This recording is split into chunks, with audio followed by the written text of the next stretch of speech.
Si tu veux améliorer tes performances sportives grâce au repas autour de tes séances et ça avec des astuces simples à mettre en place, je t'invite à cliquer sur le premier lien dans la description pour télécharger le guide gratuit à ce propos et sinon on démarre tout de suite l'épisode.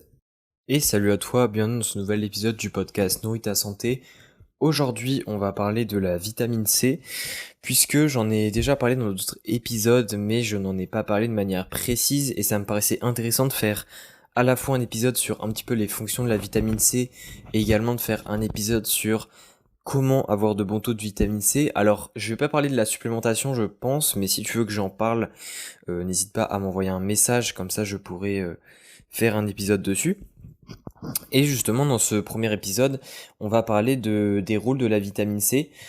Alors, la vitamine C, déjà, je vais sans plus attendre commencer, mais la vitamine C, déjà, on sait que c'est un antioxydant.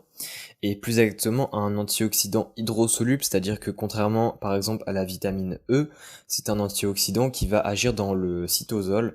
Donc le cytosol c'est le milieu principal qui contient de l'eau au niveau des cellules. Et la vitamine E justement par exemple va agir au niveau des membranes qui sont plutôt riches en lipides, d'où le nom liposoluble et le nom hydrosoluble. Donc la vitamine C c'est un antioxydant hydrosoluble et c'est l'un des principaux du corps.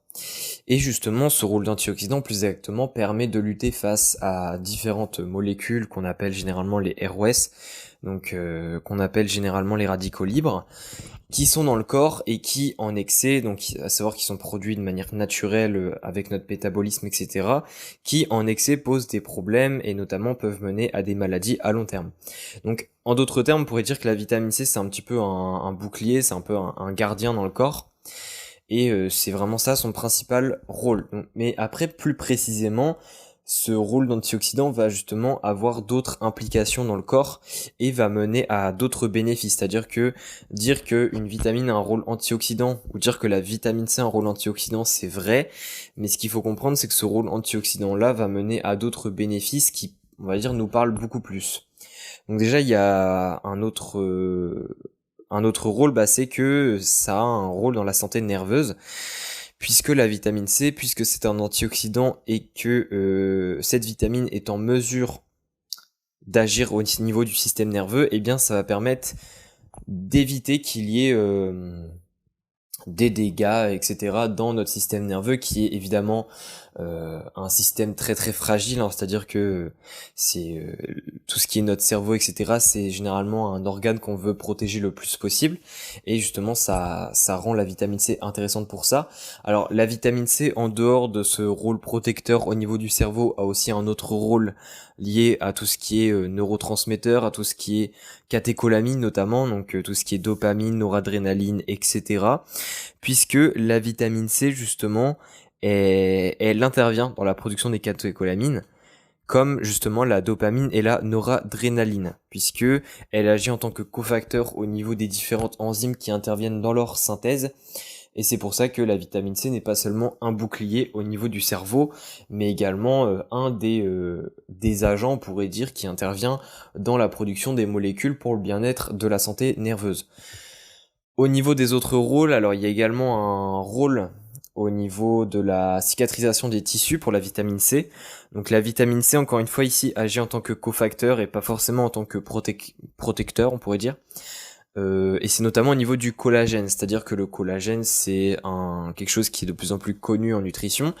Et le collagène, pour faire bref, si on n'aurait pas du tout de vitamine C, on n'aurait pas de collagène, puisque le collagène, en tant que cofacteur, permet justement intervient en fait dans la production de collagène et notamment dans la structure en triple hélice qu'a le collagène.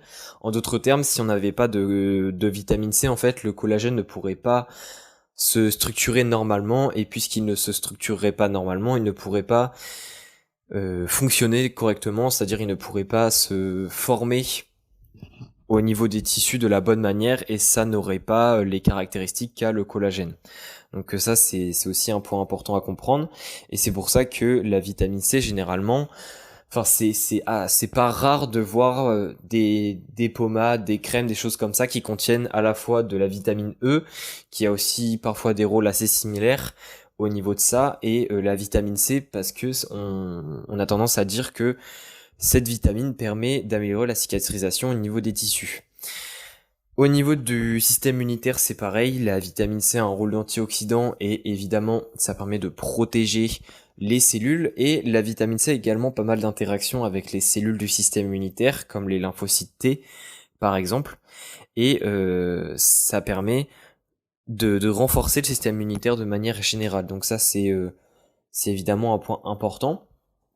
Un autre rôle, la vitamine C, grâce à son rôle d'antioxydant, intervient, c'est la santé cardiaque. Donc c'est encore une fois un point très important et qui parle à tout le monde, puisque la vitamine C permet à la fois de protéger tout ce qui est santé, enfin tout ce qui est le cœur, grâce à son rôle d'antioxydant de manière directe, c'est-à-dire que en directement protégeant le cœur face aux radicaux libres, mais également ça permet de le protéger de manière indirecte, puisque la vitamine C en fait a des interactions avec l'oxyde nitrique, qui justement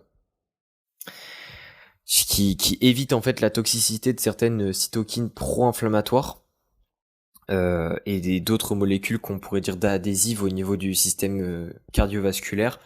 Donc l'oxyde nitrique en fait il permet de vasodilater les artères. Enfin, en tout cas, c'est le vasodilatateur le plus important du corps. Et l'oxyde nitrique, la vitamine C interagit avec lui pour justement le rendre, on va dire, plus efficace. Donc c'est aussi un rôle très intéressant qui fait que la vitamine C intervient au niveau du système cardiaque. Enfin, il y a également la vitamine C permet également la production de d'autres molécules, que ce soit la carnitine qui a un rôle dans le métabolisme de manière générale, et également d'autres acides aminés, c'est-à-dire que la vitamine C par exemple est nécessaire pour l'hydroxylation de la glycine, la proline ou même la lysine, qui est justement une réaction très importante pour la production de certaines molécules. Et comme un exemple que j'avais déjà donné, c'est par exemple le collagène, qui est lié justement à l'hydroxylation de la lysine, mais il y en a également d'autres. Donc voilà un petit peu pour la vitamine C au niveau de ses rôles. Alors j'aurais pu aller beaucoup plus dans le détail au niveau de son rôle antioxydant. Après moi l'idée de cet épisode c'était pas de détailler un rôle particulier, c'était juste de donner un peu l'ensemble, de montrer que la vitamine C intervient à la fois au niveau du système nerveux, du système immunitaire, du système cardiaque, mais également la cicatrisation des tissus et le métabolisme de manière générale. Donc c'est pour montrer un peu l'étendue de tout ça. Et maintenant on va pouvoir passer dans le deuxième épisode la semaine prochaine au niveau des sources, pour que tu puisses comprendre un petit peu où trouver la vitamine C et justement faire en sorte d'avoir suffisamment de vitamine C pour respecter tous les rôles qu'on vient de voir. Donc on se dit à la semaine prochaine, allez ciao.